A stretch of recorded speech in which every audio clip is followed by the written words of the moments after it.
Donc, Bezrat Hashem, Besat Adishmaya, bonsoir. On va ce soir, Bezrat Hashem, faire un cours exceptionnel. Exceptionnel dans le sens qu'il va être consacré à Rabbi Meir Baal HaNes, Zechuto Yagen Aleinu Ve'al Israël. Amen.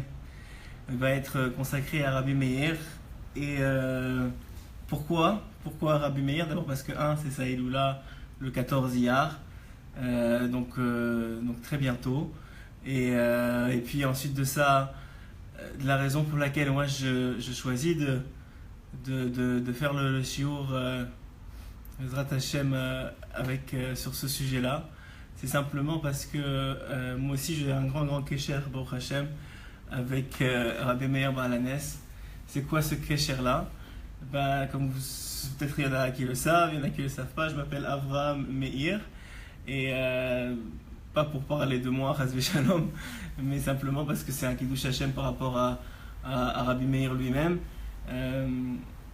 Voilà, moi, Baruch Hashem, mes parents avaient déjà 2 filles, et ils ont attendu quand même avec ma dernière sœur à peu près 7 ans avant que j'arrive dans ce monde, Baruch Hashem.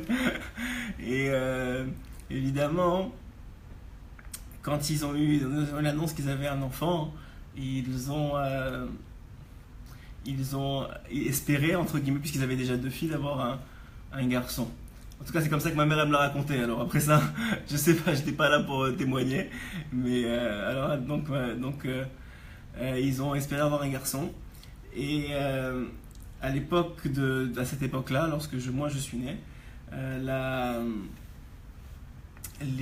technique médicale de radiologie qui n'était pas si avancée que ça, puisqu'ils avaient apparemment même pas des échographies qui permettaient de distinguer si l'enfant était un garçon ou une fille. Et donc à la même époque, ma mère était enceinte. Ma grand-mère a voyagé en Eretz Israël, la mère de ma mère, Esther El-Harar, donc que même ces paroles de Torah soient les Nishmata. Donc voilà, elle aussi, elle est montée en Eretz, elle a voyagé en Eretz Israël. Et Baruch Hashem, lorsqu'elle a voyagé en Eretz Israël, évidemment, elle a fait le tour des Tzadikim, comme tout bon juif, Baruch Hashem. Et elle est allée chez Rabbi Meir Baal HaNes.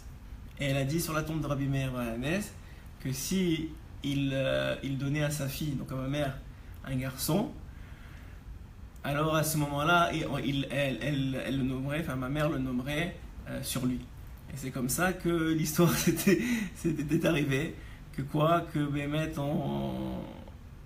Baruch Hashem, on s'est retrouvé que je me suis appelé Avraham Meir. Alors j'ai un grand kesher Baruch Hashem avec Rabbi Meir Baal HaNes, et donc j'ai choisi, puisque c'est sa Eloula demain soir, j'ai choisi Bezrat Hashem de vous parler de Rabbi Meir parce que c'est un Tana exceptionnel.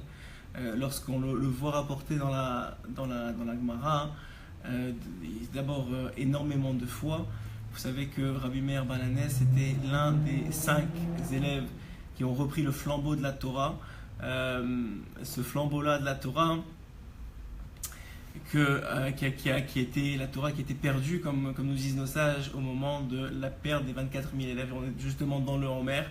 Et au moment de la perte des 24 000 élèves de Rabbi Akiva, Rabbi Akiva perd ses 24 000 élèves, il ne se décourage pas.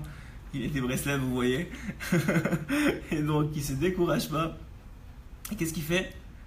Il décide de descendre dans le sud d'Israël et va reformer 5 élèves exceptionnels d'un niveau jamais connu jusqu'alors, non seulement en Torah, mais surtout en Midot. Et ça, c'est quelque chose de vraiment extraordinaire. Non seulement en Torah, mais surtout en Midot. Évidemment, parmi eux, vous connaissez Rabbi Shimon Bar Yochai, vous connaissez Rabbi Meir Baal HaNes. Baruch Hashem, Zechuto Yagen Aleinu Ve'al Israël. Amen. Et Baruch Hashem, donc dans ces 5 élèves-là, toute la Torah Kula va ressortir. Toute la Torah Kula qu'on a aujourd'hui, elle vient de Rabbi Akiva. Et donc de qui? De ces 5 élèves-là. C'est eux qui ont repris le flambeau, chacun à sa manière, de transmettre la Torah orale à tout le peuple juif, cette Torah-là que Baruch Hashem, on a jusqu'à aujourd'hui. Que Baruch Hashem, on a jusqu'à aujourd'hui. Et Baruch Hashem jusqu'à aujourd'hui, donc j'ai choisi de partager avec vous quelques enseignements de Torah sur Rabbi Meir et d'espérer de vous faire partager, de vous faire connaître qui c'était vraiment. Et voilà que Rabbi Meir, on a une Mishnah, vous savez que c'est de coutume d'étudier les Perkei Avot pendant la période du Homer. On a une Mishnah de la 7e semaine du Perkei Avot, la 4e semaine, et juste pour un clin d'œil d'Akadosh Baruch Hu, de son amour pour Rabbi Meir. Et c'est écrit ici, Rabbi Meir Omer, Heve mema'et ba'esek, va'asok ba'torah, ve'heve shefal ruach bifnei kol adam, ve'im bitalta min haTorah, yesh lecha betenim harbe kenegdecha, ve'im amalta ba'torah, yesh lo sachar harbe liten lecha. Rabbi Meir, il disait la chose suivante. Il disait, diminue tes occupations, ça veut dire ne t'occupe pas trop de ton travail, et applique-toi à la Torah, et donne-toi à la Torah, que ton travail, mais en sek ba Torah, c'est-à-dire que ton travail soit la Torah, soit humble devant tout homme. Pourquoi? Parce que tu peux apprendre de chacun. Chacun a quelque chose à t'apprendre, et écoute ce qu'il a à te dire. Même si tu penses qu'il, soi-disant, il est moins élevé ou moins grand que toi, Chas v'Shalom de penser comme ça, mais comme nous dit la lettre du Ramban à son fils, que jamais il ne doit se penser supérieur à quelqu'un d'autre. Et qu'il doit, de cette Mishnah-là, on apprend qu'il faut avoir l'humilité de comprendre qu'on peut apprendre de tout le monde. Et aussi, que si jamais, tu as volontairement négligé la Torah, que tu avais le temps d'étudier la Torah Akdosha, si tu avais ce temps-là, et que tu l'as pas investi dans la Torah comme il faut, et tu as ce qu'on a fait bitel la Torah, tu as fait un bitoul de Torah, tu as perdu ton temps alors que tu aurais pu le mettre dans la Torah. Alors à ce moment-là, si tu l'as fait volontairement, alors involontairement aussi, tu te retrouves Bezrat Hashem à ce qu'Akadosh Baruch Hu, Mida Keneged Mida, t'éloigne de lui. De la même façon, c'est rapporté que Bémet, c'est rapporté comme ça. C'est rapporté que Bémet, la façon dont Akadosh Baruch Hu se comporte avec toi, c'est que simplement, comme un miroir, lorsque tu fais un pas en arrière du miroir, qu'est-ce qui se passe? Quand tu fais un pas en arrière du miroir, tu vois que dans le miroir, si tu as un carrelage par exemple, tu vois que dans le miroir, c'est comme s'il y avait deux carrelages que tu avais dépassés. Pourquoi? Parce que quand tu fais, comme nous dit la Gemara, quand tu fais un pas, un jour tu délaisses Hachem, 2 jours, c'est un télim de David Ameller, 2 jours Hachem te délaissera. Donc ça va être beaucoup plus difficile, le Hénal c'est que ça va être beaucoup plus difficile de revenir vers Akadosh Baruch Hu à ce moment-là. Et il dit aussi Rabbi Meir, mais si tu as peiné dans la Torah, alors une grande récompense t'attend. Et Rabbi Meir évidemment a peiné dans la Torah, il a aussi beaucoup souffert. On va un peu raconter sa vie, le peu que j'en connais, et Bezrat Hashem le peu que je sais, et que j'ai essayé de rassembler pour vous. Et Bezrat Hashem, voilà, on va essayer de faire grandir le nom de Rabbi Meir Baal HaNes ce soir. D'abord parce que j'ai beaucoup d'Atara Kardatov, pour ma grand-mère qui a choisi ce nom-là, et pour Rabbi Meir évidemment. Et toujours quand je suis sur son kever, j'ai un sentiment particulier, un sentiment de connexion particulière. Alors c'est pour ça, Baruch Hashem, que Hashem il m'a mis dans l'idée que puisque c'est demain soir Saïdoula, de faire un shiur sur sa vie, et surtout, pas sur sa vie seulement, mais surtout ce qu'il a dit, dans la Gemara, qu'est-ce qu'il rapportait sur lui. Alors voilà, c'est ce qu'on va faire, Bezrat Hashem, ce soir. Et voilà ce qui est écrit. Que Rabbi Meir, comme je vous ai dit, c'était l'un des 5 sages que Rabbi Akiva a reformé après la mort des 24 000 de la période du Homer. Et parmi eux, il y avait Rabbi Yehuda, Rabbi Yossi, Rabbi Shimon Bar Yochai, Rabbi Elazar, et évidemment Rabbi Meir Baal HaNes. Rabbi Akiva, il a choisi ces 5-là, pas pour n'importe quoi. Il venait de passer une épreuve extrêmement difficile, où il a enseigné, il a donné sa vie à des élèves, 24 000 élèves. il leur a donné sa vie. Et à la fin, quoi? À la fin, il s'est retrouvé que les midotes de ces élèves-là, le manque de respect qu'ils avaient l'un envers l'autre, en tout cas, même si c'était pas flagrant au niveau, à l'œil nu, à l'œil de quelqu'un qui ne savait pas, à l'intérieur de leur cœur, il y avait ce manque de respect-là, à faire en sorte que Akadosh Baruch Hu a décidé que la Torah ne pouvait pas sortir de personnes comme ça, dont les midotes, dont le kéli, on en a beaucoup parlé, dont le réceptacle n'était pas assez propre, même si la Torah était pure, si le réceptacle n'est pas propre, tout le réceptacle salit l'eau, la Torah qui est comparée à l'eau, salit l'eau qui est à l'intérieur. Et cette Torah-là, elle devait être transmise jusqu'à Biat HaMashiach, jusqu'à aujourd'hui. Il fallait des kélis purs, où on voit à travers le kéli tellement il est transparent. Et ça, c'est ces cinq grands-là de la Torah que Rabbi Akiva a choisi, dont, bien sûr, Rabbi Meir Baal HaNes. Le Talmud, la Gemara, elle raconte dans Chagiga, à la page 15, à Moudbet. Là-bas, elle rapporte qu'un jour, Rabba Bavar Shila, il a rencontré le prophète Eliyahu Hanavi et il lui a demandé: que fait Akadosh Baruch Hu? C'est une bonne question. Tu vois, le prophète Hanavi, qu'est-ce que tu veux lui demander? Il lui a demandé, Rabba Bavar Shila, il lui a dit: mais qu'est-ce qu'il fait Akadosh Baruch Hu? Dis-moi. Et qu'est-ce que répondu Eliyahu Hanavi? Évidemment, il fait beaucoup de choses, mais qu'est-ce qu'il a répondu? Il a dit, il cite des règles de halacha, donc il dit des règles de halacha énoncées par les sages. Il dit, tel Rav il a dit ça, Rabbi Shimon il a dit ça, Rabbi Ishmael il a dit ça, etc., etc. À l'exception d'un seul d'entre eux, de celle des halachot de Rabbi Meir. Évidemment, interpellé, Rabba Bavar Shila, il lui demande, et il lui dit: mais pourquoi? Pourquoi est-ce que Rabbi Meir il est différent des autres? Pourquoi est-ce que Hachem il ne dit pas la halachot de Rabbi Meir? Et il lui répond: parce qu'il a étudié la Torah chez l'autre. Alors évidemment, il faut faire une petite transgression dans la vie de Rabbi Meir pour vous dire simplement qu'il a étudié chez l'autre. C'est qui cet autre-là? C'est Elisha ben Abouya. Elisha ben Abouya, c'était un très très très très grand de la Torah. Très très grand. Il était l'un des 4 avec Rabbi Akiva, Ben Azai et Ben Zoma à être rentré dans le, j'ai envie de dire, le Kodesh HaKodashim, en tout cas ce qu'on appelle le Pardes, c'est-à-dire le plus haut niveau de Torah, le plus proche d'Akadosh Baruch Hu. Et on sait que le seul à en être sorti intact, voire grandi, c'était Rabbi Akiva. Un est devenu fou, un en est mort, Ben Azai et Ben Zoma, et un est devenu apikora, c'est-à-dire qu'il a renié complètement Akadosh Baruch Hu et toute la Torah Kula. Et lui, c'était qui? C'était le maître de Rabbi Meir, le premier maître de Rabbi Meir, avant même Rabbi Akiva, et il s'appelait Elisha ben Abouya. Et ce Elisha ben Abouya, évidemment, la Gemara nous donne la raison pour laquelle la raison profonde qui vient de sa naissance elle-même, du jour de sa Brit Mila. Pourquoi il a eu ce potentiel-là de changer de direction alors qu'il était tellement grand dans la Torah. Mais en vérité, c'est pas le sujet de ce soir. Donc on va se reconcentrer sur Rabbi Meir.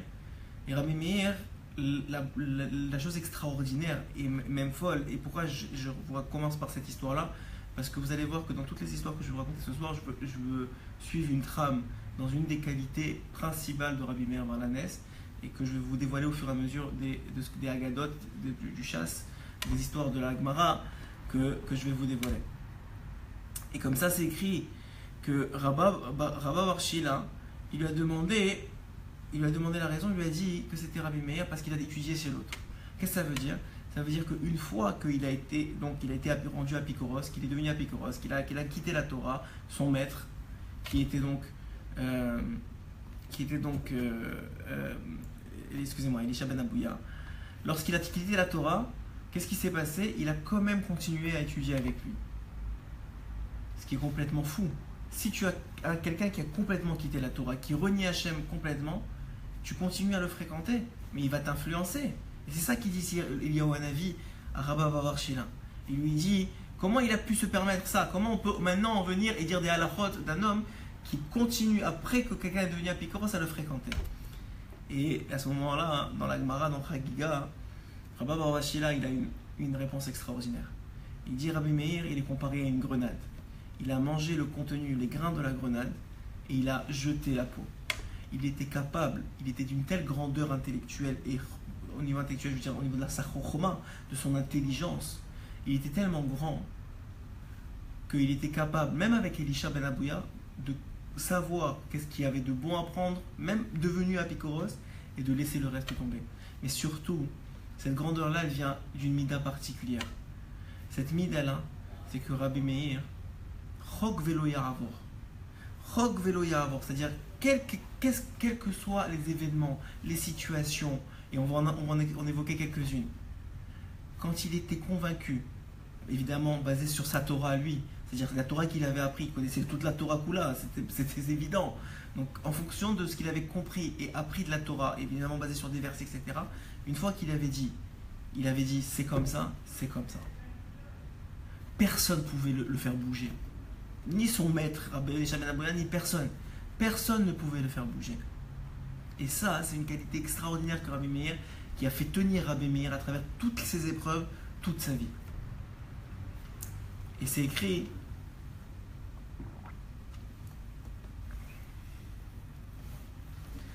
écrit comme ça, que quand il a entendu ça, Eliyahu Hanavi, cette superbe réponse, qu'est-ce qu'il a dit? Il a dit à Rabba bar Varchi, là, il lui a dit, maintenant, à Kadosh Baruch Hu, Pervodo Vatzmo, il dit, Meir, mon fils, dit. Et il a commencé à dire la halakha de Rabbi Meir. C'est évidemment très très très très profond. Encore une fois, le but c'est pas de rentrer dans l'explication même de la Gemara, ce qui serait même très beau d'ailleurs. De comprendre que quoi, que Baruch Hu, il savait pas que Rabbi Meir il était aussi grand que ça. Il a attendu que Rabba bar Varchi lui dise.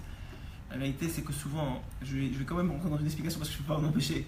C'est que souvent simplement j'ai envie de dire, Akadosh Baruch Hu, il sait déjà tout, mais il veut que l'homme s'investisse et participe. Évidemment, la Brit Mila, c'est l'exemple le plus commun qu'on donne toujours, que Hachem, il nous a créé. Pourquoi il ne nous a pas créé parfait? Pour qu'on nous montre qu'on a une part à la perfection, à cette perfection-là, et donc on coupe cet excès au niveau de la Mila. Et encore, je pourrais vous donner énormément d'exemples. Par exemple, au niveau des halachot qui ont été rapportés par exemple par Yitro. Yitro a dit à son beau-fils, Moshe, lorsqu'il est venu après Matan Torah, il lui a dit, qu'est-ce que tu es en train de faire? Qu'est-ce que tu es en train de faire maintenant? Que tu t'assois toute la journée à juger, mais tu ne vas jamais y arriver, ça ne va pas tenir. Et donc Moshe est parti voir Hachem, il lui a dit, voilà ce que Yitro m'a dit. Et il lui a dit, oui, fais comme Yitro. Quoi? Hachem, il ne savait pas que cette situation-là, il ne pouvait pas le dire depuis avant. Non, il voulait que Yitro ait un mérite. Il voulait qu'Yitro ait un mérite. La même chose ici. Rabba bar Shila, par le fait qu'il a défendu Rabbi Meir, il a eu un mérite. Et ça aussi, en même temps que le fait de dire la halachot de Rabbi Meir, Akadosh Baruch Hu, il a profité de cet événement-là pour donner du mérite à Rabba bar Shila. Évidemment, Rabbi Meir est rapporté énormément dans la Gemara, mais surtout, il y a quelque chose d'extraordinaire que je vais essayer d'expliquer, c'est que toute Mishnah anonyme, c'est-à-dire dont on n'a pas le nom, elle est en vérité celle de Rabbi Meir, selon l'opinion de Rabbi Akiva lui-même.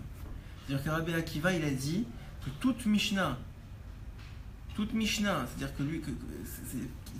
que toute Mishnah où il n'y a pas, où c'est pas écrit le Tana, on suppose que c'est Rabbi Meir. Alors vous allez me dire pourquoi est-ce que c'est pas écrit? Alors évidemment, on va Bezrat Hashem, on va avancer dans la vie de Rabbi Meir pour vous expliquer pourquoi c'est pas écrit. Et Rabbi Meir, qui a reçu donc ces enseignements de Rabbi Akiva, qui constituent le fondement de la Mishnah,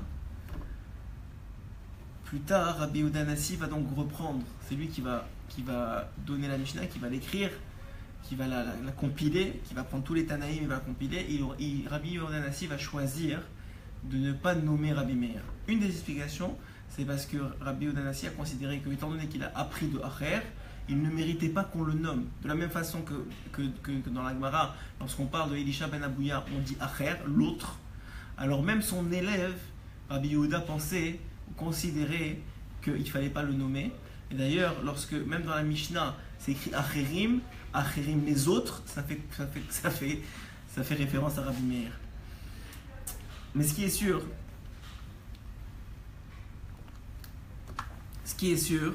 c'est que Rabbi Meir était quelqu'un de très très très très très grand, si on peut l'appeler un homme, mais c'était plus proche d'un ange, tout comme tous les Tanaïm à l'époque. Et évidemment, c'est écrit dans Sanhedrin, dans Masechet Sanhedrin, à la page 24, à Hamoud Aleph. Là-bas, c'est écrit que Rabbi Meir, quand il était au Beth Midrash, il donnait l'impression de déraciner des montagnes et de les frotter, les broyer l'une contre l'autre. Tellement il était fort en Torah, quand il étudiait et quand il enseignait, on avait l'impression qu'il déracinait des montagnes. C'est pas n'importe qui dit ça, c'est la Gemara, et qu'il les broyait les uns avec les autres. Rabbi Yehuda Hanassi, il affirme lui-même, Rabbi Yehuda, dont on a parlé avant, il affirme que le simple fait d'avoir vu Rabbi Meir de dos a aiguisé son esprit, c'est dit la Gemara. Dans Yeruvin, là-bas, à la page 13, à Moudbet. Là-bas, c'est écrit que Rabbi Yehuda Hanassi, il dit que le fait, parce que vous savez qu'à l'époque, s'asseyait au centre le maître en Torah, et tout autour de lui, s'asseyaient les élèves. Mais il n'avait pas un ou deux élèves, il avait des milliers d'élèves. Il y avait des gens qui étaient à la porte et qui voyaient seulement l'image du dos de Rabbi Meir. Et Rabbi Yehuda Hanassi, à l'époque de Rabbi Meir, puisqu'il est venu bien après, était très jeune, donc probablement qu'il se trouvait déjà loin. Il a dit juste le fait que j'ai vu le dos de Rabbi Meir, la nuque de Rabbi Meir, ça a aiguisé mon esprit. Il a dit, si j'avais vu sa face, alors j'aurais été encore plus grand que je suis aujourd'hui. Et vous imaginez que Rabbi Yehuda Hanassi, c'était quelqu'un d'extraordinairement grand. D'ailleurs, ce principe-là se retrouve partout. Et Rabbi Nachman, parce qu'on ne peut pas faire de shiur sans lui, Rabbeinu, il explique simplement que quand tu vois un tzaddik, Shimouché Talmidei Chachamim, dit la Gemara, Shimouché Talmidei Chachamim, le fait de servir un Talmid Chacham, c'est plus grand que d'étudier la Torah. Qu'est-ce que ça veut dire? Simplement une chose extraordinaire, c'est que le Talmid Chacham, lui, il a un kéli propre. Qu'est-ce que ça change? Il a un réceptacle propre. Qu'est-ce que ça change? Ça change que quand toi tu étudies la Torah, quand moi j'étudie la Torah, ou quand nous on étudie la Torah, cette Torah-là, c'est une eau de vie. C'est des mots d'Akadosh Baruch Hu, c'est des noms d'Akadosh Baruch Hu. Et qu'est-ce qu'on fait avec ces mots de Torah-là? On remplit quoi? On remplit notre kéli à nous. On remplit notre kéli à nous. Donc on remplit notre kéli avec cette Torah-là. Mais ce kéli-là, malheureusement pour nous, il est sale. Il n'est pas en tout cas très très très propre. Alors qu'est-ce qui se passe? On se retrouve avec une Torah qui, c'est vrai, nettoie, mais en même temps est salie par notre kéli. Alors que quand tu t'accroches au Talmidei Chachamim et au Tzadikim, et tu t'accroches à eux et pour voir comment ils se comportent, pour voir comment ils vivent leur Torah. C'est des Torahs vivantes, les Tzadikim. Donc maintenant, quand Bémet, tu te retrouves à être avec eux, tu apprends énormément plus que si tu étudiais ta Torah, parce que la Torah que tu apprends maintenant, que tu vois des Talmidei Chachamim, cette Torah-là, elle est juste parfaite. Elle est juste parfaite parce qu'elle est contenue dans un cli propre, elle est contenue dans un réceptacle propre. Il y a une question qui se pose, c'est qu'en dépit de sa grandeur, dans la grandeur de Rabbi Meir Baal Hanes, que vous pourriez vous poser comme question d'ailleurs, c'est que c'est écrit que l'halakha n'est jamais tranché comme Rabbi Meir. Rabbi Acha Bar Chanina, il explique encore une fois dans Yeruvin, il explique quelque chose d'extraordinaire. Il dit que celui qui a créé le monde, il sait pertinemment que Rabbi Meir, il n'a pas son pareil dans la génération. Pourtant, l'halakha n'est pas fisquée comme lui. Comment ça se fait? Et là-bas, une réponse extraordinaire. Rabbi Meir, il était capable de donner, en fonction d'une question posée, il était capable de convaincre les gens qui l'écoutaient d'une chose et de son contraire. À tel point que les Talmidei Chachamim qui écoutaient Rabbi Meir, ils ne savaient plus qu'est-ce qui était vrai. Est-ce que son premier argument est plus grand que son deuxième? Est-ce que c'est la droite ou la gauche qui est plus grande? Ils n'étaient pas capables de distinguer tellement les arguments de Rabbi Meir étaient forts à l'endroit et à l'envers. Ils n'étaient pas capables de distinguer la halakha par rapport à lui. Et donc, il a été décidé par les sages que la halakha ne serait pas comme Rabbi Meir. Mais c'est juste pour vous montrer, Chas v'Shalom, de ne pas dénigrer, au contraire, de montrer la grandeur de ce sage-là, la grandeur de Rabbi Meir Balanes. Comment Rabbi Meir Akadosh, Rabbi Meir, il était capable, il maîtrisait sur le bout des doigts, il était kulo Torah, kulo Esh. Il était kulo Torah, il était complètement Torah. Et il était capable de te donner, de te répondre à une question, te prouver que c'était vrai et te prouver que c'était faux à la fois. Ce qui est incroyable en Torah. Qu'est-ce qu'il faisait dans la vie, Rabbi Meir? Rabbi Meir, il écrivait des rouleaux de Torah, des téphilines et des mezuzot. Donc il était sophère. Il gagnait 3 sélas par semaine. Qu'est-ce qu'il faisait avec ça? Il en dépensait un pour se nourrir, le deuxième pour se vêtir, pour s'habiller, pour habiller sa famille évidemment et pour nourrir sa famille, ça va de soi. Et le troisième, il entretenait les Talmidei Chachamim.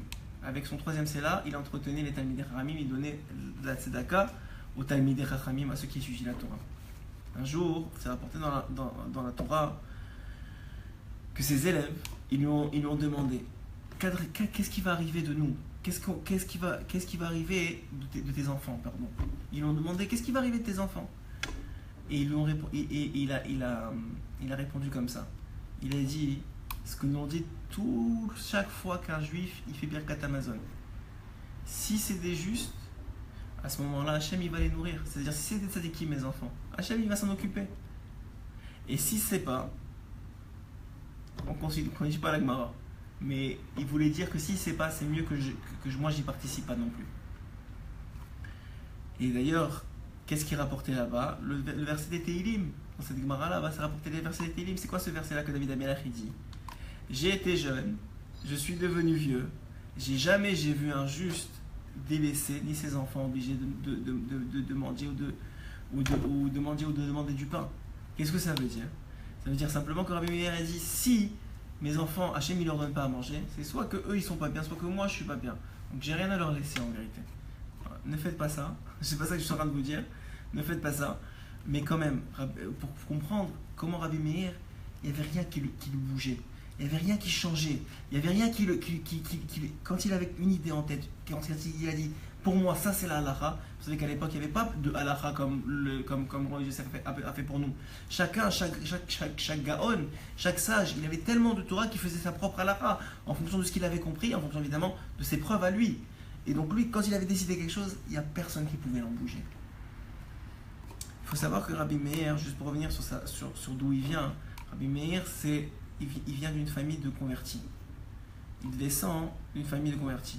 Exactement à quelle génération, on ne sait pas exactement, mais il vient d'une famille de convertis. Encore une fois, on a parlé hier, il me semble, on a parlé hier de ces neshamot-là qui sont prises dans la clipa, dans la clipa, l'écorce, qui sont prises dans l'écorce qui sont prises dans cette écorce-là, l'écorce du mal, et qui sont des neshamot extrêmement purs, qu'il faut aller chercher, qu'il faut aller travailler, qu'il faut aller sortir. Et donc quoi? Rabbi Meir, c'est un descendant non seulement de convertis, mais de l'empereur Néron. C'est rapporté, il faut voir cette histoire incroyable là de Néron, cette histoire incroyable là de Néron, qui alors qu'il allait marcher sur Yerushalayim, a compris que Hachem existait, a compris que Hachem allait le punir s'il faisait ça, et s'est enfui complètement. Il s'est enfui, et il s'est converti, et par son mérite à lui est sorti Rabbi Meir Balanis dans ses descendants. Vous voyez que quelqu'un qui réalise la vérité et qui s'y attache et qui ne démord pas, Hachem, si c'est pas lui qui va récompenser, sache que tu vas être récompensé pour sûr, si c'est pas toi, dans les prochaines générations. Mais celui qui s'attache à Kadosh Baruch Hu et qui s'attache à Kadosh Baruch Hu et qui bémet est vrai avec lui, jamais il ne perdra de ça. Sur le moment, tu peux avoir l'impression que c'est difficile, mais c'est pas vrai. Et c'est vraiment comme ça. Que le Srout de Rabbi Meir, c'est incroyable de parler de lui à quelques heures de Saïd Blanc, de réaliser quelle grandeur il avait Et moi particulièrement, comme je vous ai dit au début du shiur, comme je suis connecté, je suis nommé après lui, c'est pour ça que j'ai tenu à faire ce shiur-là avant Saïdoula. Mais, euh, mais, euh, mais Béhémet, c'est Béhémet quelque chose d'extraordinaire de comprendre la grandeur.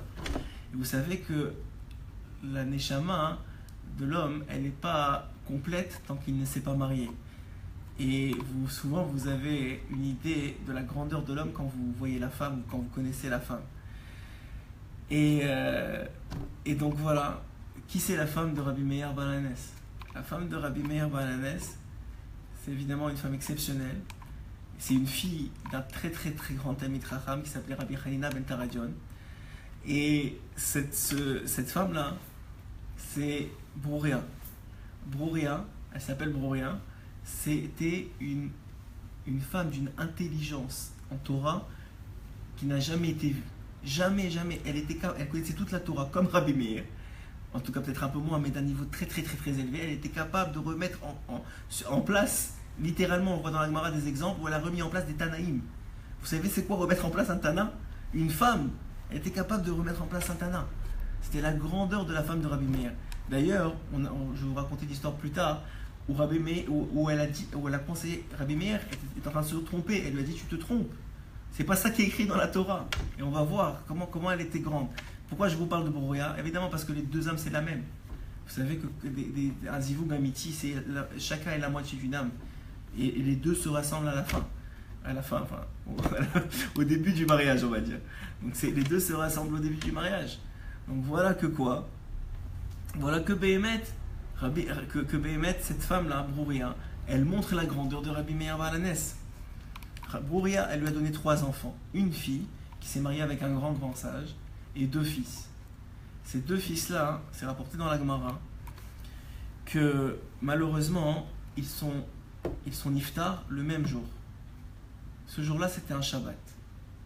Ce Shabbat-là, Rabbi Meir, il était en train de donner un shiur à la synagogue à Mincha.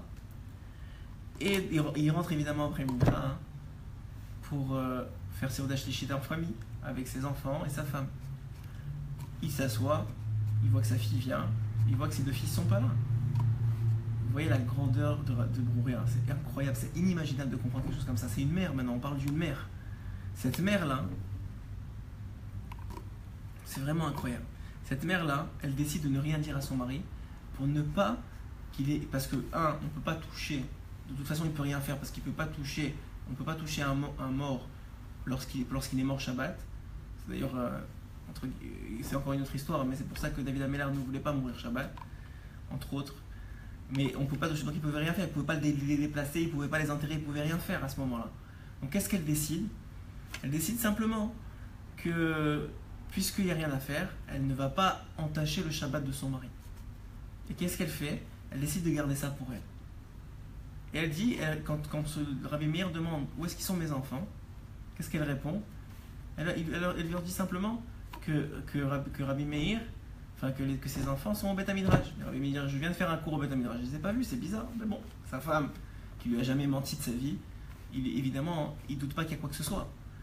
Donc il dit ok, il va refaire après ça vite, il revient pour faire l'Avdallah et le Melavé Malka, et elle attend toujours. Elle le laisse faire Melavé Malka. D'ailleurs, qui a épisode entre parenthèses, le Melavé Malka, c'est le, entre guillemets, le plus grand, le plus important épisode, selon Secret. C'est le plus important des repas, sachez-le.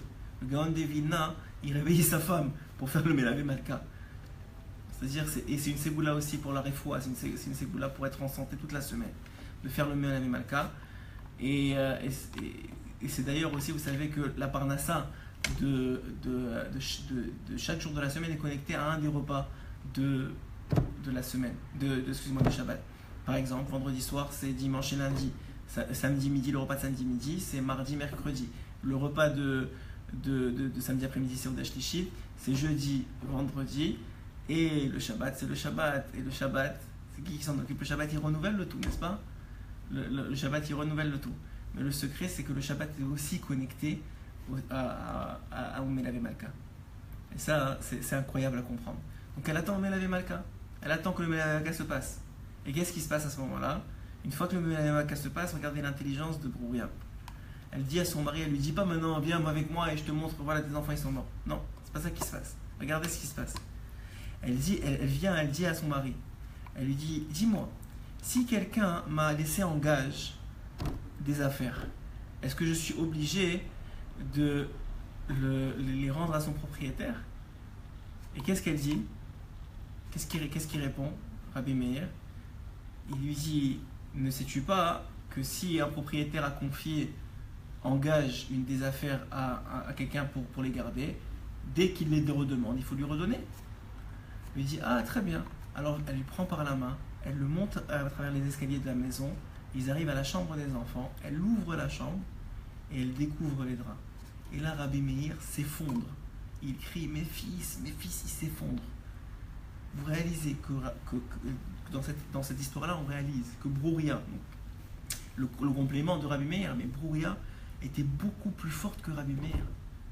Était beaucoup plus forte au niveau mental, et surtout au niveau Emouna.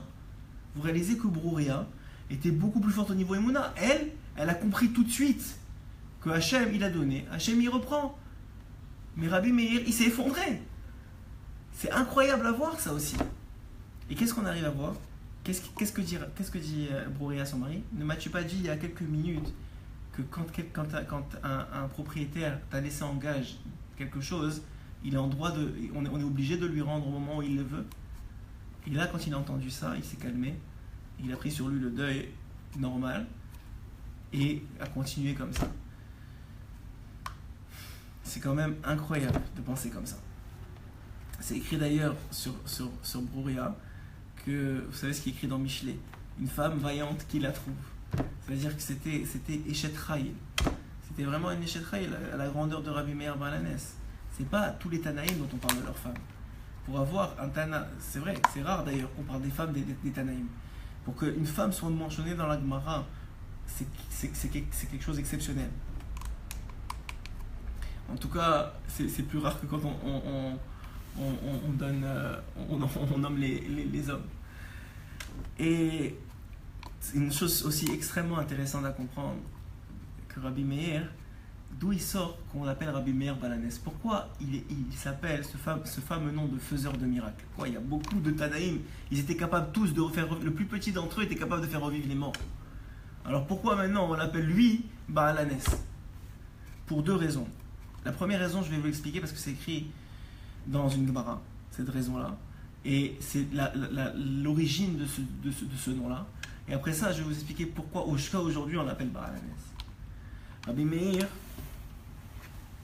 ce qui est quelque chose d'extraordinaire d'ailleurs, Rabbi Meir, écoutez bien. Donc, Rabbi Meir, il s'appelle le faiseur de miracles. Parce que Rabbi Hanina ben Teradion, comme je vous ai dit, qui était le père de Brouria, donc son beau-père, qui était un des 10 martyrs avec Rabbi Akiva qui ont été brûlés par les Romains. Ça s'est passé sur différentes époques, mais il faisait partie des 10 martyrs. On ne rentrera pas dans la raison, etc., qui est très très profonde et qu'on va faire un cours juste sur ça. Mais ce qui est sûr, c'est qu'il faisait partie des 10 martyrs, comme c'est rapporté dans la Gemara. Et donc il a été brûlé. Et la femme de Rabbi Hanina ben Teradion, elle, qu'est-ce qui s'est passé avec elle? Elle a été décapitée. C'est vous dire la cruauté des Romains à l'époque. Et Brouria a été protégée parce qu'elle était déjà dans la maison de Rabbi Meir, donc elle n'était pas accessible. Par contre, sa seconde sœur, sa sœur, qui était une jeune fille à l'époque, elle a été prise de force et amenée dans une institution de prostitution de l'époque. Et Brouria, quand elle entend la nouvelle, évidemment, elle se jette aux pieds de Rabbi Meir. Elle lui dit, tu fais tout ce que tu veux, mais tu me ramènes ma sœur. Tu fais tout ce que tu veux, mais tu ne reviens pas chez moi sans que tu me ramènes ma sœur. Rabbi Meir, il répond à sa femme. En vérité, il ne lui a pas répondu. La Gemara est tellement belle. Elle te dit que Rabbi Meir, il n'a pas répondu, mais il s'est dit en lui-même. Il n'a pas voulu vexer sa femme, il n'a pas voulu lui faire de mal, il n'a pas voulu rien dire. Mais il s'est dit en lui-même, si elle a déjà fauté, je ne pourrai rien faire pour elle. Mais si elle n'a pas fauté, je vais la sauver. Il arrive donc à l'endroit où on lui a indiqué qu'elle était prisonnière. Et qu'est-ce qu'il fait? Il se fait passer, il prend une grosse somme d'argent avec lui, des pièces d'argent qu'il avait, des pièces d'or, des dinars d'or or. Et il se fait passer pour quelqu'un, Loa Lenou, qui veut faire quelque chose de mal. Il arrive devant la porte et il demande après elle. On lui dit voilà, elle est là. Il fait semblant qu'il veut se déshabiller, etc. Et elle lui dit, cette fille-là, c'est la sœur de Brouria, hein, elle dit Rabbi Meir, non, non, c'est pas la peine de vous déshabiller. Aujourd'hui, je suis dans mes périodes et je peux rien faire. Il lui dit, c'est pas grave. Pour toi, je vais attendre que les périodes passent. Il lui dit, mais je comprends pas, il y a tellement de belles femmes ici, qu'est-ce que vous attendez que mes périodes elles passent? Alors il réalise qu'il y a quelque chose, il réalise que Béhémet, cette fille-là, la sœur de Brouria, hein, elle a probablement rien fait, mais il veut vérifier. Il va voir le gardien. Il dit au gardien, dites-moi, est-ce que à chaque fois elle répond ça? Et il lui dit oui, c'est la réponse à tous les hommes qui passent, c'est ça qu'elle leur dit. Alors il comprend qu'elle n'a rien fait. Et à ce moment-là, il dit au gardien, voilà, écoute-moi, elle, c'est ma belle-sœur. Je suis venu pour la libérer. Maintenant, j'ai une grosse somme d'argent pour toi. Ce qu'on va faire, je te donne cette somme d'argent-là, tu prends la moitié pour toi, et la moitié, tu la donnes à tes supérieurs pour les soudoyer. Il lui dit oui, mais si jamais, une fois que j'ai plus d'argent, ils veulent se retourner contre moi, qu'est-ce qui se passe? Alors à ce moment-là, et c'est de là d'où vient la phrase, tu diras Elokad de Meir Aneni, le Dieu de Meir, aide-moi. Et tu diras ça 3 fois, et quand tu aurais dit ça, tu verras que tu seras sauvé. Il a dit comment je sais que ce que tu me dis c'est vrai, c'est pas n'importe quoi. Il y avait des chiens féroces devant cet établissement-là. Il les a provoqués, Rabbi Meir a dit tu vas voir, il les a provoqués en leur jetant des pierres. Qu'est-ce qu'ils ont fait? Ils se sont retournés, ils ont vu le gardien, ils ont commencé à courir après lui. Et lui s'est retrouvé pris au piège. Qu'est-ce qu'il a dit? Il a dit Eloka de Rabbi Meir, excusez-moi, Eloka de Meir Aneni. Et tout de suite les chiens l'ont laissé tranquille. Il a compris que c'était vrai. Il a compris que c'était vrai. Il a dit ok, si c'est comme ça, alors j'accepte l'argent et je te laisse partir avec la fille. Et comme ça, il a sauvé sa belle-sœur. Le problème, c'est qu'effectivement, après ça, les Romains ont fait pression sur le gardien et il a raconté toute l'histoire. Les Romains ont mis la tête de Rabbi Meir a pris.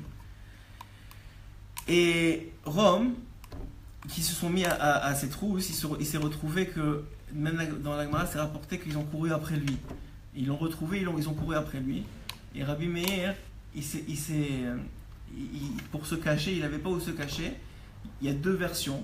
Une version qui dit qu'il est rentré dans un restaurant non cachère et qu'il a mis un doigt dans un truc de cochon et qu'il a mis l'autre doigt dans la bouche, mais eux ont cru que c'était le doigt qu'il avait mis dans la nourriture et donc ils ont dit c'est impossible sur Rabbi Meir. Il y en a une autre version qui dit qu'il est rentré dans un endroit de prostitution et qu'il y a un ange qui est descendu, qui s'est habillé en femme pour faire semblant de l'enlacer. Et quand ils ont vu ça, ils ont dit c'est impossible, c'est Rabbi Meir, ils l'ont laissé tranquille et il a pu s'enfuir en Babylonie. À Babylone. Vous savez que il y a beaucoup de ces goûts-là. Hein. Alors ça c'est la première raison, c'est l'histoire que je viens de vous raconter qui est l'origine de ce nom à Baal Hanès. La deuxième raison, c'est que ça a été rapporté, pas par n'importe qui, entre autres par le Baal Shem Tov lui-même, qui a dit que tout celui qui sera dans une situation où Béhémet, qui sera difficile pour lui, où il a besoin d'un miracle, où il a besoin d'une Yeshua, il a besoin de quelque chose, alors il fera la chose suivante. Premièrement, il donnera 18 pièces de monnaie destinées à l'achat de bougies, les revaux de Rabbi Meir Baal Hanès. Deuxièmement, lorsqu'il fera ça, il dira qu'il fait ce don-là pour les revaux de Rabbi Meir Baal Hanès. Et ensuite de ça, il dira Eloka de Rabbi Meir Aneni 3 fois. Et évidemment, si vous avez le livre Aneni, que je recommande d'ailleurs à tout le monde, où il y a plein de tfilotes extraordinaires qui sont écrits par des Tanaïm ou des Rishonim, des Achronim, des grands tzadikim. Il y a la tfila du Shela Kadosh dedans sur les enfants. Il y a une tfila pour avoir des enfants. C'est mettre un livre, une compilation de livres qui s'appelle Aneni, c'est un petit livre bleu comme ça que vous pouvez trouver partout, qui est traduit en français. Et là-bas, c'est rapporté là-bas par rapport aux objets trouvés aussi. Qu'il y a une ségoula lorsque vous ne trouvez pas un objet. C'est une ségoula qui a été rapportée par un grand kabbaliste qui s'appelle le Rav Chaim Horowitz. Le Rav Chaim Horowitz, il a dévoilé que quand quelqu'un il est, comment on appelle ça, quand quelqu'un il a perdu quelque chose et qu'il n'arrive pas à le retrouver, alors à ce moment-là, il donnera des pièces de tzedaka et il dira, l'irvod évidemment Rabbi Meir Balanes, et il dira Eloka de Rabbi Meir Hanani, Eloka de Rabbi Meir Hanani, Eloka de Rabbi Meir Hanani. Et donc voilà, donc le Baal Shem Tov lui-même, qu'est-ce qu'il a dit? Il a dit simplement que tout celui qui est dans une situation difficile, particulièrement, il pourra évoquer le Dieu de Rabbi Meir pour l'aider et ça fonctionnera. C'est vous dire la grandeur de Rabbi Meir qu'on appelle aujourd'hui communément Rabbi Meir Balanes. Vous savez qu'il y a une qualité particulière chez Rabbi Meir. Vous savez pas, en tout cas je vais vous la dire, qu'il avait une qualité particulière en plus de celle d'avoir une droiture dans sa façon de penser et dans son équilibre au niveau de la pensée. Et dans son équilibre au niveau de la pensée.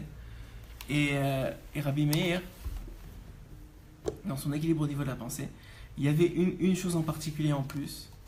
La chose qu'il avait en plus, c'est qu'il poursuivait tout le temps la paix.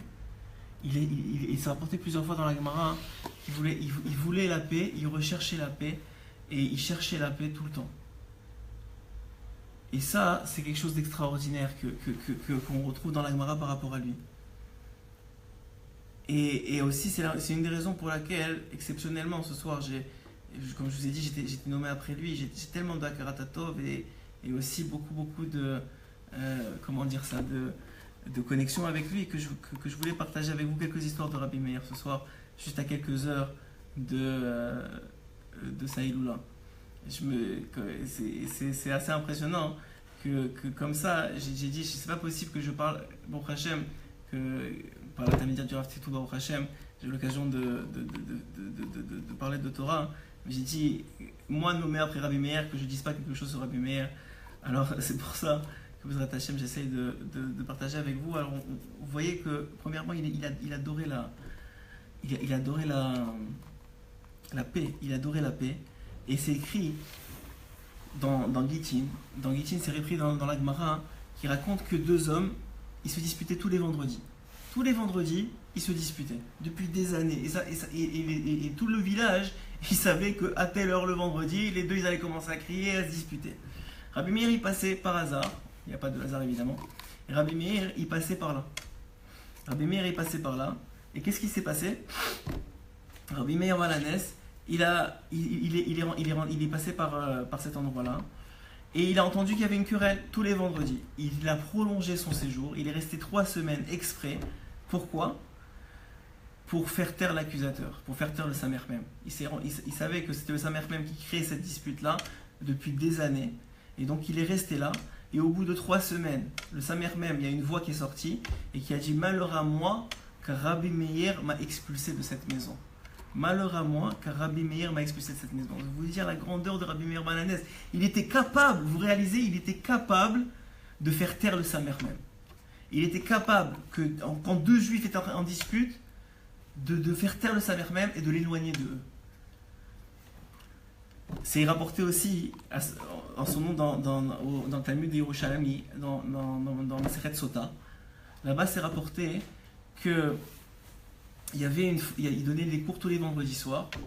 Et c'est même rapporté comment il donnait ses cours. Il y avait un tiers de Halacha, un tiers de Haggadah et un tiers qu'il donnait il parlait de la Torah écrite. Et alors, qu'est-ce qui est arrivé? Une fois, le discours il est arrivé, il a eu lieu plus longtemps. Il a eu lieu plus longtemps.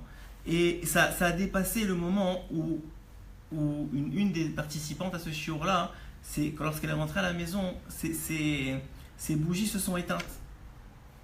Ses bougies se sont éteintes. Et alors quoi? Et elle est arrivée, son mari, qui ne devait pas avoir beaucoup de Torah en lui, qu'est-ce qu'il a fait? Eh bien, simplement, il s'est énervé contre elle. Et il s'est tellement énervé contre elle qu'il lui a dit, maintenant tu sors d'ici et tu ne reviens pas tant que tu n'as pas craché sur celui qui t'a donné ce cours-là. Elle ne sait pas quoi faire. Elle arrive devant Rabbi Meir et elle lui dit, qu'est-ce que je fais? Il lui dit, dis cette phrase-là, c'est une incantation contre la Aïn Hara et crache-moi 7 fois dessus. Et Rabbi Meir, il accepte de se faire cracher dessus. Ses élèves Ils lui disent, mais il y avait une autre solution, on aurait pu battre ce veau à rien, ce bon à rien, excusez-moi, il aurait pu battre ce bon à rien, on peut battre ce bon à rien, et il aurait repris sa femme de force. Pourquoi vous vous êtes laissé cracher dessus comme ça? Et qu'est-ce qu'il a répondu? Évidemment, c'est ce qui est la situation très connue, que même si Akadosh Baruch Hu lui-même, il a accepté que son nom, il soit effacé complètement,